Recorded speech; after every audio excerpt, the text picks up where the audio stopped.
Hello and welcome back to Game Dev Tycoon. Last time we made a new brand spanking new engine and I said I had an idea for what I should put as a new game for this engine. Well, I have an idea and it's gonna be it's gonna be a super action game and it's gonna be called,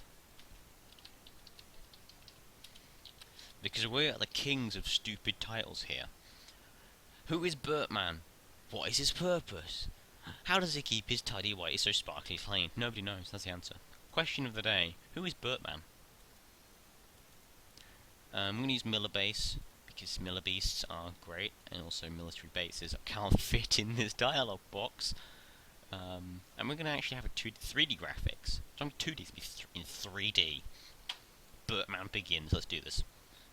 Stories and quests are not important, in fact, all that's perfect, because gameplay boys, we have more stuff to put into our games, which costs more, but should net us more money overall. That's how things work. You have to spend money to make money. AI goes up. Actually, does it? Does it?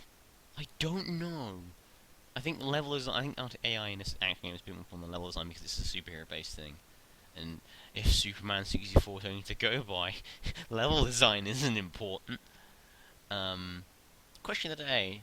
This is another question of the day for you guys. Did any of you older players, ever actually play Superman 64? And was it as bad as they say it was? That is the question. I maybe should have put this as a mature or kids game, because superheroes. But hey, it doesn't really matter. We've got 4 bugs, which we need to squash. But yeah, Superman 64. I mean, I know the controls were apparently terrible. But was everything else okay? I mean, we actually got equal in design and in tech, which is weird, but good because they're both new records. Game report, please. And we've got nearly 50 points. We can go into something big. Oh, is it gonna be our first 10? Oh, Kickstarter Games, why you do this to me? There's a 10 though. Got truly great. And another 10. Game here. Everyone loves it. Of course you love it. It's Bertman. Can't wait for the sequel. So, what would it be? Bertman City? No, just Bertman, I think. Bertman Begins. I have now gotten 1 million. Actually, the sales in the first week made more money than I've made in any other game in the total of this playthrough. And it's sales rank 1. I'm not gonna move yet. I'm gonna do one more game, I think. We've got a proposition because Boris and Music always do this because it means you don't have to spend tons of research points in game topics, and spy is a great topic. Which I have another idea for. 100 units sold. Wait, is gold? So I'm getting it wrong. 50k is in gold. It's 500k is gold. Then like 1,000 is platinum. No. I mean, like 1 million is platinum even. So maybe we'll get our first gold game here. Venna has announced that they will release a new game called in the next few months. So there's Venna Oasis, which is the Sega Mega Drive, I think. The Sega Genesis, maybe. The Sega Genesis, that's what it is. The thing is that we're still in sales rank 1 in the 3rd week, and we've made another. We've got 2.1 million. We want to research marketing, maybe? Because none of this stuff's important to us. If we could research, but none of it's actually important to us because we're not going into that side of things. It's cult classic. Of course it's cult classic. Bertman Begins. Come on, this hopefully will go gold.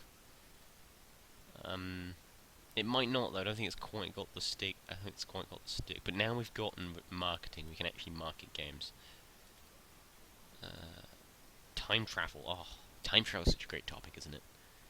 I mean, we've got the DeLorean right here, which means that time travel has got to be a topic that we use.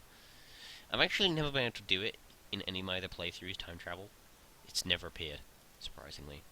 But we're going to develop a time travel game now. It's going to be a time travel adventure game, because time travel adventure games work very well.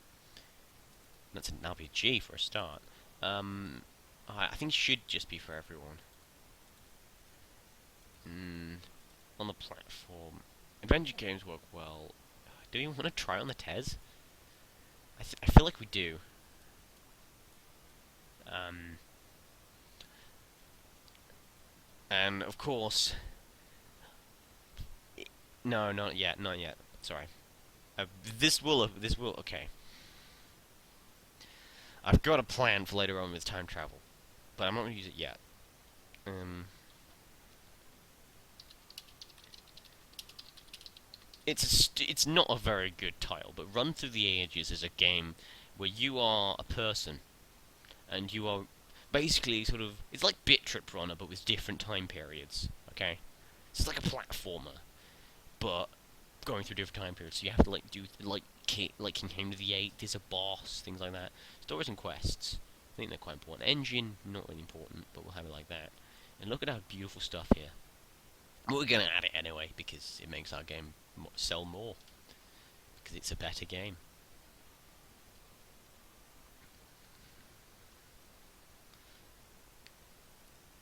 Come on, don't scratch it. There we go. So far, we've got 11 points in stage 1. Dialogues, AI, level design, there we go. Because that eventually gets to the point where you sort of know what you're doing. But there's more stuff to like do than just this. We want world design high, because that worked last time.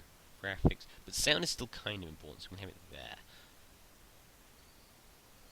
Because some people will do their character differently when they get to the second stage. It's like some people go purely research based in order to try and get the latest stuff, which is what I'm going to try and do. Some people go with speed to try and make several games like very quickly, or to just increase everything. Because speed is like helps everything. Speed is like helps everything, but like speed increases basically everything because it makes you faster adding these balls or adding these balls. And I think it makes you faster making the game as well. Some people go for design, and some people go for technology. But if you're going like research, you'll usually go technology. If you're going speed, you'll usually go design because you just want to make lots of good games, lots of nice games very quickly. And we are going to move to a new office while he's generating the game report. So we're into the second part of the game now. You now have a bigger office, we can hire people. Hint, you have to complete the staff map. Oh, damn it. Shh. Rank 12, that's not bad for the first week. Time travel is a great adventure. World design is to be very important. Story and quiz is very important. Platform genre match is bad, but platform audience match is good. Research, that's actually research, not. Train. Staff management. This is where training comes in. We can train in other things, which will increase our stats. But we're going to teach him how to hire people, so we can actually have a second person to make better games. Hire first employee, fill position. Because 200k is about what you want to do to start off with. We know complex algorithms because we're going research game design. We're going research techie.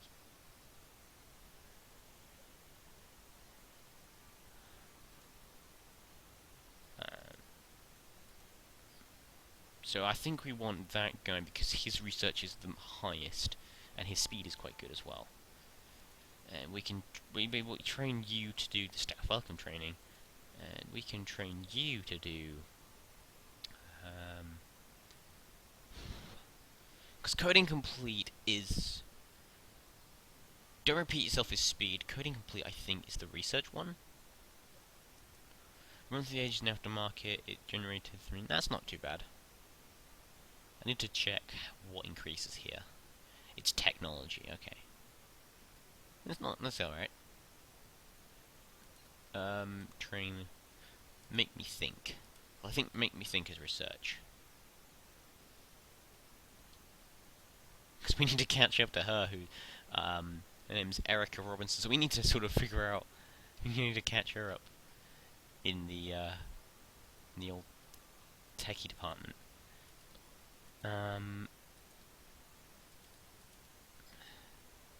Let's do some contract work.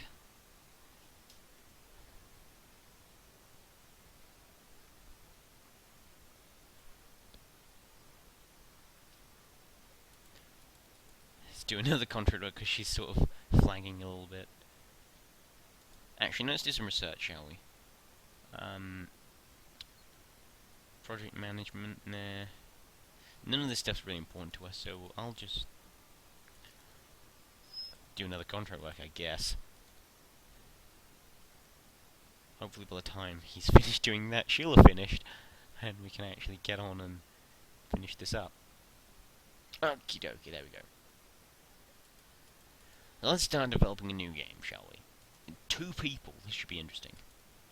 And we'll use that new topic we got from the weird guys, so spy.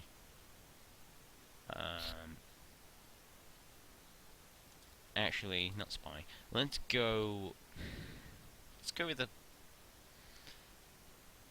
Actually, let's go with the martial arts simulation style. We're gonna have it on the PC, so you're gonna have to get yourself a special controller for fighting and stuff, because screw you. And we're gonna call it Streets of Rage. Because remember Streets of Rage? That was like one of the great fighters of the time, which was overshadowed, unfortunately, by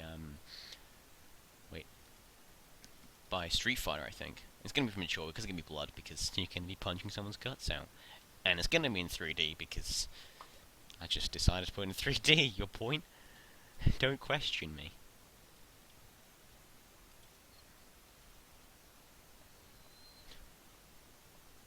We've got 2.8 million in the bank, that's a lot.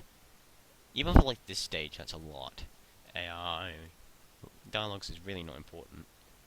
I think we can pin down levels on a little bit. We're gonna get new tech milestones as well, which is gonna be excellent. We might even get a new design milestone, hilariously. Sounds good. Graphics.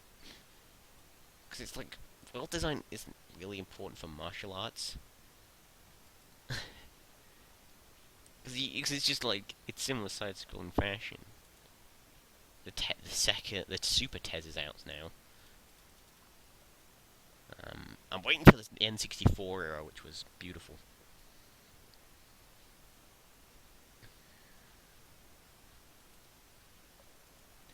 And we've got 45 in the techie department, which is huge. And you're going to research medium games, because we're going to have to do some medium game contracts in order to get to the point where we can produce medium games of our own without having to do contracts. And you're going to find...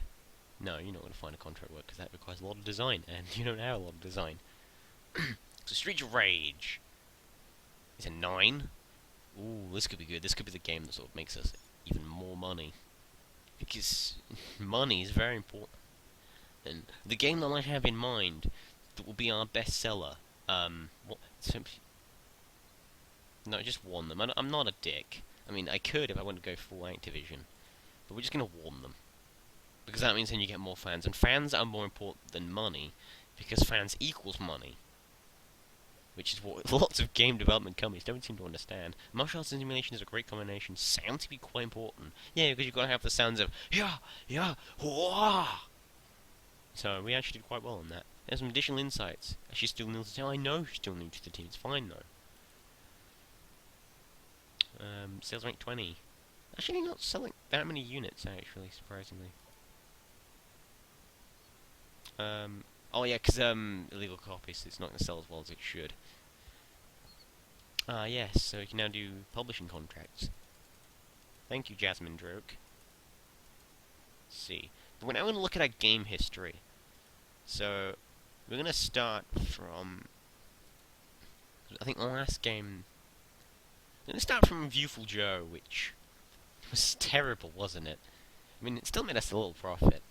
And then we had Full Mystery Attorney, which was our sort of the one that we saw last time, which of course went to Sales Rank 23 and earned us a lot of money.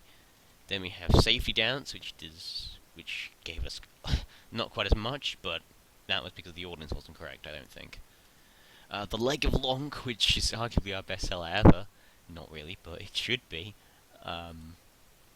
Plonkers of the Current Being was not good either. But Birdman Begins is our signature title here. 2.9 million in sales and profits. Then we had Run to the Ages, which was almost as good, but didn't sell half as much, strangely. And then we had Streets of Rage, which hasn't obviously been on the market yet. and whoops,